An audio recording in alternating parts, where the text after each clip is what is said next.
கர்த்தருக்குள் எனக்கு பிரியமான தேவனுடைய பிள்ளைகளே, ஈஸ்டர் எனப்படும் கிறிஸ்துவின் உயிர்ப்பின் நாளை நினைவு கூறுகிற முக்கியமான காலகட்டத்திற்குள் திருச்சபை வந்திருக்கிறது.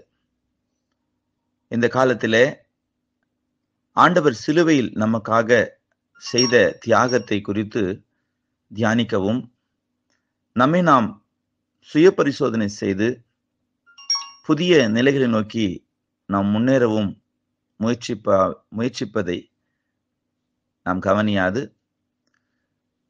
ஆண்டவருடைய பாடு மரணம் உயிர்த்தலை குறித்ததான பல்வேறு ஆராய்ச்சிகளையும் அது தொடர்பான கதைகளையும் பரப்பி கொண்டிருக்கிறோம். அதில் ஆர்வம் உள்ளவர்கள் அதை மாத்திரமே செய்து கொண்டிருக்கிறார்கள்.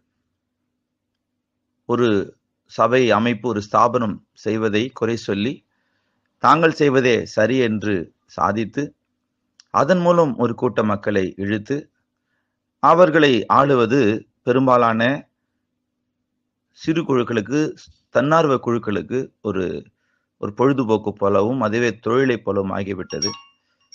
இதனிடையே ஃபேஸ்புக், வாட்ஸ்அப் போன்ற சமூக வலைதளங்களின் வளர்ச்சினாலே இது போன்ற கதைகளை ஆங்காங்கு பரப்பி கொண்டிருக்கிறார்கள். இதை குறித்து நான் கிழவி கதைகள் என்று நான் சொல்லுகிறேன். ஒரு புதிய விசுவாசி, கிறிஸ்துவுக்குள்ளான ஒரு புதிய சகோதரன் அல்லது சகோதரி இதுவரை அறிந்திராத பாரம்பரிய கதைகளை, கிரேக்க பழங்குடி பாரம்பரிய கதைகளை கிறிஸ்துவின் பாடு மரண உயிர்த்தலோடு இணைத்து இதை யாரோ சூழ்ச்சி செய்து சதி பண்ணி வேண்டுமென்றே கிறிஸ்தவத்தில் புகுத்தி விட்டார்கள். நாம் தினமும் கிறிஸ்துமஸ் கொண்டாட வேண்டும், நாம் தினமும் ஈஸ்டர் கொண்டாட வேண்டும், இதெல்லாம் கிரேக்க பாரம்பரிய தேவதை நினைவு கூறுகிற காரியம் என்று புதியவர்களை குழப்புகிறது. அது மிக மிக ஆபத்தானது. தன் தாயுடனே சந்தோஷமாய் வாழுகிற ஒரு குழந்தையை பார்த்து, இந்த தாய் தான் உன்னை பெற்றாள் என்று உனக்கு தெரியுமா என்று, அல்லது தகப்பனை குறித்து ஐயத்தை கிளப்புவது எத்தனை ஒரு மோசமான கீழ்த்தரமான முயற்சியோ. அதே போலதான் கையில வேதம் இருக்கிறது, கிறிஸ்துவின் ஆவி உண்டு, கர்த்தருடைய பிள்ளை என்கிற விசுவாசம் உண்டு. இதில் நாம் தேர்ச்சி அடைய உதவி செய்யாமல், சகோதர ஐக்கியத்தை பராமரிக்க உதவி செய்யாமல், இன்னும் ஆண்டவருடைய அன்பிலே வராமல் மந்தைக்கு வெளியே இருக்கிறவர்களை உள்ளே அழைப்பதற்கான முயற்சிகளை மேற்கொள்ளாமல், இன்னும் நம்முடைய கிறிஸ்தவ உபதேசத்தை குறித்து சர்ச்சைக்குரிய காரியங்களை பரப்பி கொண்டிருக்கிற ஒரு கூட்ட மக்களை பார்க்கிறோம். அவர்கள் நம்மோடு தான் இருக்கிறார்கள், நம்முடைய சபையில் தான் இருக்கிறார்கள், நம் அருகில் இருக்கிறார்கள். அவர்கள் நம்மை விகற்பமாய் பார்க்கிறார்கள். நம்மை குறித்து வெளியே அவர்கள் வேறு விதமான காரியங்களை பரப்பி கொண்டிருக்கிறார்கள். ஏற்கனவே இஸ்லாமியர் கிறிஸ்துவின் சிலுவை மரணத்தை அவர் ஏற்றுக்கொள்ளவில்லை. அவர்கள் இயேசுவை தேவகுமாரன் என்று ஒப்புக்கொள்ளவில்லை. அவர்கள் கிறிஸ்துவனுடைய உயிர்த்தெழுதலையும் நம்புகிறதில்லை. அதே போல கிறிஸ்தவ சமுதாயத்திலும் கூட யெகோவா சாட்சிகள் எனப்படுகிற பிரிவினர், இன்னும் வேறு சில பிரிவினர் கிறிஸ்துவின் மாம்ச பிரகாரமான உயிர்த்தெழுதலை ஏற்றுக்கொள்கிறதில்லை. அவர் சிலுவையில் மரித்த விதத்தையும், அவர் குறிப்பிட்ட நாளில் மரித்தார் என்பதையும், அவர் 3 நாள் 72 மணி நேரம் உள்ளே இருந்தே ஆக வேண்டும் என்பதையும் குறித்து சர்ச்சைகளை கிளப்பி பேசிக் கொண்டிருக்கிறார்கள். இதனிடையே ஒரு குறிப்பிட்ட நண்பர் என்னிடத்தில் இவ்வாறு கேட்டார், ஈஸ்டர் வாழ்த்து சொல்லலாமா, ஈஸ்டர் என்கிற அந்த சொல்லை நாம் பயன்படுத்தலாமா என்று சொல்லி. அவருக்கு நான் இவ்வாறு பதில் சொன்னேன், ஈஸ்டர் எனும் சொல்லை இஸ்தார் என்னும் கிரேக்க தேவதையுடன் தொடர்பு படுத்தி அதை சொல்லுவது கூடாது என்று சில குழப்பவாதிகள் கதை பரப்பி கொண்டிருக்கிறார்கள். இந்த முயற்சியானது 7ஆம் நாள்காரரிடமிருந்து புறப்பட்டது. முதலாக 17ஆம் நூற்றாண்டிலே புறப்பட்ட செவன்த் டே அட்வென்டிஸ்ட் எனப்படுகிற சபை அமைப்பு தான் கத்தோலிக்க முறைமைகளை குறித்து சர்ச்சைகளை கிளப்பி அதற்கு எதிராக ஞாயிறு ஆராதனை தவறு, அது சூரியனுக்கு ஆராதிக்கிற நாள் என்றெல்லாம் கதைகளை பரப்பி அது தொடர்பாகவே இது போன்ற காரியங்களை அவர்கள் பரப்பினார்கள், வேறுபாடுகளை பரப்பினார்கள். 7ஆம் நாள்காருடைய பாதிப்பினாலே ரசல் என்கிற போதகர் அவர் புறப்பட்டார். அவர் வேத மாணாக்கர், பைபிள் ஸ்டூடெண்ட்ஸ் என்கிற அமைப்பை நிறுவி வேத ஆராய்ச்சி செய்ய துவங்கினார். அவர்களது வெளிப்பட்டவர்கள் யெகோவா சாட்சிகள் மற்றும் அண்மை காலத்திலே சுமார் 50-60 வருஷத்துக்கு முன்பாக தோன்றின டிபிஎம் எனப்படுகிற பெந்தகோஸ்து இயக்கத்தினரும் இதில் இணைந்து கொண்டார்கள். இவர்கள் எல்லாரும் கிறிஸ்துவனுடைய பாடு மரணம் உயிர்த்தெழுதலை குறித்து, அவருடைய பிறப்பின் கொண்டாட்டங்களை குறித்தும் சர்ச்சைகளை கிளப்பி, திருச்சபை எப்பொழுதும் பிரிந்தே இருக்கவே அவர்கள் எல்லாவற்றையும் அவர் செய்து கொண்டிருக்கிறார்கள். கிறிஸ்துவனுடையவர்கள், கிறிஸ்துவின் பெயரால் அவரை ஆராதிக்கிறவர்கள் எந்த நிலைமையிலும் அவர்கள் இணைந்து விடக்கூடாது. அவர்கள் எப்போது பிரிந்தே இருக்க வேண்டும். அப்போதுதான் நாம் அவர்களை ஆள முடியும் என்பது இவர்களுடைய நோக்கமாயிருக்கிறது. நம்மை பொறுத்த வரையில் இது போன்ற கிழவி கதைகளும் குழவி கதைகளும் நமக்கு வேண்டாம். ஈஸ்டர் என்னும் மறு உயிர்ப்பை சொல்ல ஆங்கிலத்தில் வழங்கப்படும் ஈஸ்டர் எனும் சொல்லானது கிரேக்க மூலத்திலிருந்து பெயர்ந்து வருகிறது. இப்படி எண்ணற்ற சொற்கள் ஆங்கிலத்தில் உண்டு. ஆகவே ஹாப்பி கிறிஸ்துமஸ் என்று வாழ்த்துவதைப் போலவே ஹாப்பி ஈஸ்டர் என்று வாழ்த்துவதில் தவறு ஏதும் இல்லை. அல்லது ஈஸ்டர் என்னும் சொல்லுக்கு இணையாக வேறு சொல்லும் இல்லை. ஹாப்பி ரெசரக்ஷன் டே என்று சொல்வது அத்தனை எளிமையா இருக்காது அல்லவா? அதையும் கிரேக்க மொழியில் சொல்ல போனால் ஈஸ்டர் என்று தான் சொல்லியாக வேண்டும். உதாரணமாக அல்லாஹ் என்பது அராபிய பழங்குடியினரின் சந்திர கடவுள் என்பதை நாம் அறிவோம். ஆனாலும் வேறு சொல் இல்லாததால் அராபியரிடம் நம் ஆண்டவரை குறித்து அல்லாஹ் என்றே சொல்லியாக வேண்டும் என்பதால் அரபு மொழியில் கர்த்தர் என்னும் சொல்லை அல்லாஹ் என்றே நாம் எழுதியிருக்கிறோம் அவங்களுடைய பைபிள்ல. இதை எதிர்த்து மலேசிய கோர்ட்டிலே வழக்கு தொடரப்பட்டு அல்லாஹ் என்னும் சொல்லை கிறிஸ்தவர்கள் பயன்படுத்த தடை விதிக்கப்பட்டு அல்லாஹ் என்ற சொல் இடம்பெற்றிருந்த பைபிள் பிரதிகள் பறிமுதல் செய்யப்பட்டு அழிக்கப்பட்டதாக செய்திகள் வந்தது. இதெல்லாம் மொழி தொடர்பான சர்ச்சைகளை அன்றி வேறல்ல. இப்படிப்பட்ட சர்ச்சைகளை கிளப்புவரின் நோக்கம் நம்மை திருச்சபை ஐக்கியத்திலிருந்து பிரிப்பதாக மாத்திரமே இருக்கிறதை தவிர வேறல்ல. இதனை எதிர்க்கவும் நம்மவர்களுக்கு பயிற்சி தரப்படவில்லை. ஆகவே இது போன்ற மொழி சொற்கள், உச்சரிப்பு போன்றவற்றில் நாம் ரட்சிப்பை தேடாமல் கிருபையை பற்றி கொள்வோமாக. நம் கிருபையை பற்றி கொண்டு நாம் முன்னேறி செல்வோமாக.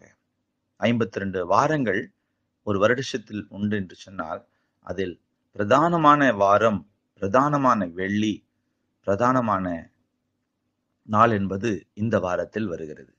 இதை நாம் யூத கேலண்டர் சிஸ்டம் வழியாகவும் மற்றும் நம்முடைய இயற்கையிலே ஆண்டவர் வைத்திருக்கிற சூரியன் மற்றும் சந்திரனுடைய காரியங்கள் வழியாகவும் நாம் அதை அறிகிறோம். இவர் 2 ஆதாரங்கள் மூலமாக ஆண்டவர் இந்த நாளில்தான் அவர் கைது செய்யப்பட்டார், இந்த நாளில்தான் அவர் மரித்தார், இந்த நேரத்தில் தான் மரித்தார் என்பதை நாம் இன்றைக்கு மிக மிக எளிதாக நாம் கணித்து விடுகிறோம். அதனால் நமக்கு ரட்சிப்பு வருகிறது இல்லை. உங்களுக்கு சரியான நேரம் ஆதாரமாய் வேண்டும் என்று சொன்னால் இருக்கிறது. யூதர்களின் பிரதானமான மாதம் ஆபிப் மாதம். அது கடந்த 28ஆம் தேதி பிறந்தது. அதனுடைய 14வது நாள் நேற்று இரவு. அந்த 14வது நாள் என்பது ஃபுல் மூன் டே என்று சொல்லப்படுகிறது, பௌர்ணமி. அந்த பௌர்ணமி என்கிற விசிபிள் எவிடன்ஸ் வந்து வானத்தில் இருக்கிறது. அதே பௌர்ணமி அன்று இரவில் தான் இயேசு கிறிஸ்து கைது செய்யப்பட்டார். மறுநாள் காலை 9 மணிக்கு, இதோ சற்று முன்பதாக இந்த மாலை காலை 9 மணிக்கு அவர் சிலுவையில் அறையப்பட்டார். இன்று மாலை 3 மணிக்கு தான் அவர் ஜீவனை விடுகிறார். 3வது நாள் உயிர்த்தெழுகிறார். இதை வைத்து சர்ச்சைகளை கிளப்பி நம்முடைய எண்ணங்களை திசை திருப்பி கிறிஸ்துவை மையமாய் சிந்திக்காமல் வேறே காரியங்களுக்கு நாம் இழுப்பது பிசாசின் உபதேசம். பஸ்கா பண்டிகையினுடைய நிறைவேறுதல் கிறிஸ்துவின் பலி. கிறிஸ்து நமக்காக பலியிடப்பட்டிருக்கிறார், கிறிஸ்துவாகிய பஸ்கா பலியிடப்பட்டிருக்கார் என்று சொல்லி பவுலடிகள் 1 கொரிந்தியர் 5ஆம் அதிகாரம் 8, 9, 10 வசனங்களில் சொல்லுகிறார். அப்படி இருக்கும்போது பஸ்கா பற்றிதான நியமங்கள் முதல் பஸ்கா யாத்திராகம் 12ஆம் அதிகாரத்தில் இருக்கிறது. இவரெண்டையும் ஒப்பிட்டு பார்த்து பஸ்கா பண்டிகை, யூதருடைய 7 பண்டிகையில பிரதானமானது பஸ்கா பண்டிகை. அந்த பஸ்கா பண்டிகை கிறிஸ்துவின் பலியில நிறைவேறுகிறது. அதை குறித்து நாம் அது எப்பொழுது கொண்டாடப்பட்டது, எங்கே கொண்டாடப்பட்டது என்பதை குறித்த குறிப்புகள் நம்மிடத்தில் உண்டு. இதை கவனியாதபடி கிரேக்க பாரம்பரிய தேவதை இஸ்தார் போன்ற வார்த்தைகளை நாம் எடுத்துக்கொள்ளும் பொழுது கிறிஸ்து என்று சொல்லுகிறோம். கிறிஸ்து என்பது கிரேக்க வார்த்தை தான். கிறிஸ்து என்கிற வார்த்தைக்கு அபிஷேகிக்கப்பட்டவர் என்பது பொருளா இருக்கிறது. அப்போ நான் அந்நிய மொழி சொல்லி நான் பயன்படுத்த மாட்டேன் என்று சொன்னீர்களானால் கிறிஸ்து என்ற வார்த்தையை பயன்படுத்தக்கூடாது. மேசி என்பதுதான் இபிரேய மொழியில ஆண்டருக்கு வழங்கப்பட்ட பெயரா இருக்கிறது. மேசி என்பது அபிஷேகிக்கப்பட்டவர் என்ற அர்த்தம். கிறிஸ்து என்றாலும் அபிஷேகிக்கப்பட்டவர் என்ற அர்த்தம். யாஷுவா என்று சொல்லணும், யெஷுவா என்று சொல்லக்கூடாது, யாஷுவா என்று தான் சொல்ல வேண்டும். இயேசு என்று சொல்லக்கூடாது, ஜீசஸ் என்று சொல்லக்கூடாது. இப்படி மொழி, சொற்கள், உச்சரிப்பு இதிலெல்லாம் தங்கள் ரட்சிப்பை அடையாளங்களை தேடுகிற மக்களிடத்துல நாம் மிக மிக எச்சரிக்கையா இருக்க வேண்டும். காலம் கடைசி காலமா இருக்கிறது. இன்னும் அநேகர் அங்கே உள்ளே வருவதற்கு ஆயத்தமாக ஆவலாடி காத்திருக்கிறார்கள். அவர்களுக்கு நாம் ஆண்டவரை பற்றி எடுத்து சொல்லி அவர்களை உள்ளே கொண்டு வர வேண்டும். காலங்கள் மிக மிக குறுகினதா இருக்கிறது. இதற்கு மேல் ஒரு தலைமுறை வந்து, இதற்கு மேல் ஒரு சாம்ராஜ்யம் வந்து இந்த தேசத்தை, இந்த உலகத்தை ஆளும், சமாதானம் கொடுக்கும் என்பதற்கான எந்த நம்பிக்கையும் கிடையாது. மழை, தண்ணீர், காற்று, உயிர்கள், உயிரினங்கள், விளைச்சல், மனிதர்கள், உடல் நலன் எல்லாம் நாசமாய் போனது. இந்த உலகம் அழிவுக்கு நேராக வைக்கப்பட்டிருக்கிற இந்த பதட்டமே இல்லாதபடி, முழுகும் கப்பலை போல இருக்கிற இந்த சமுதாயத்தை மீட்குவதற்கு எந்த விதமான முயற்சி இல்லாதபடி, இப்படி சர்ச்சைகளை, கான்ட்ரவர்சிஸ் எனப்படுகிற இந்த மார்க்க பேதங்களை, சர்ச்சைகளை கிளப்பி இதில் சுகம் காணுகிற மக்களை குறித்து நாம் எச்சரிக்கையா இருக்க வேண்டும். நாம் இன்னைக்கு செய்ய வேண்டியது இயேசு கிறிஸ்துவின் அன்பை குறித்து சொல்ல வேண்டும். எல்லாருக்கும் இயேசு கிறிஸ்துவின் அன்பை, பாடு மரணம் உயிர்த்தலை குறித்து சொல்ல வேண்டும். அது யூதரின் கலாச்சாரத்தில் பின்னி பிணைந்திருக்கிறது. அது எகிப்தோடு தொடர்புடையதா இருக்கிறது. எகிப்தில் அவர்கள் அடிமைகளா இருந்தார்கள். அங்கிருந்து அவர் விடுதலையாக்க தம்முடைய தாசனாகிய மோசே என்கிற மனுஷனை ஏற்படுத்தினார். கட்டளைகளை கொடுத்தார். கட்டளைகளை மீறினார்கள். பாவம் பிறந்தது, மரணம் வந்தது. புதிய ஏற்பாடு வந்தது. புதிய ஏற்பாட்டில் இயேசு வந்தார். இழந்து போனதை தேடவும் மீட்கும் மனுஷகுமாரன் வெளியே அவர் புறப்பட்ட வந்தார் என்று ஆண்டவர் தாமே சொல்லி இருக்கிறார். எனக்கு அருமையான கர்த்தருடைய பிள்ளைகளே, ஈஸ்டர் என்று சொன்னாலும், கிறிஸ்துமஸ் என்று சொன்னாலும், இந்த உலகம் முழுதும் ஒரே ஒருடைய பெயரை தான் நாம் மனதிலே வைக்கிறோம். மனதின் உணர்வுக்கு தான் ஆண்டவர் வந்து பலனை தரப்போகிறார். கிறிஸ்துமஸ் என்று சொன்னால் அது கிறிஸ்துவின் பிறப்பு. ஈஸ்டர் என்று சொன்னால் அது கிறிஸ்துவின் உயிர்த்தெழுதல். இதில் மாத்திரம் நாம் கவனத்தை வைக்கவும், இதிலே நாம் நினைவு கூறுதல் நல்லது என்பதை மனதில் வைத்து, இதில் ஒரு குறிப்பிட்ட மக்களை நாம் கூட்டி சேர்க்க, புதியவர்களை சேர்க்க, அவர்களுக்கு கர்த்தரை பற்றி சொல்ல நாம் அழைக்கப்படுகிறோம். கர்த்தர் நம்மை ஆசீர்வதிப்பாராக. ஆமென். கர்த்தருக்குள் எனக்கு பிரியமான தேவனுடைய பிள்ளைகளே, ஈஸ்டர் எனப்படும் கிறிஸ்துவின் உயிர்ப்பின் நாளை நினைவு கூறுகிற முக்கியமான காலகட்டத்திற்குள் திருச்சபை வந்திருக்கிறது. இந்த காலத்திலே ஆண்டவர் சிலுவையில் நமக்காக செய்த தியாகத்தை குறித்து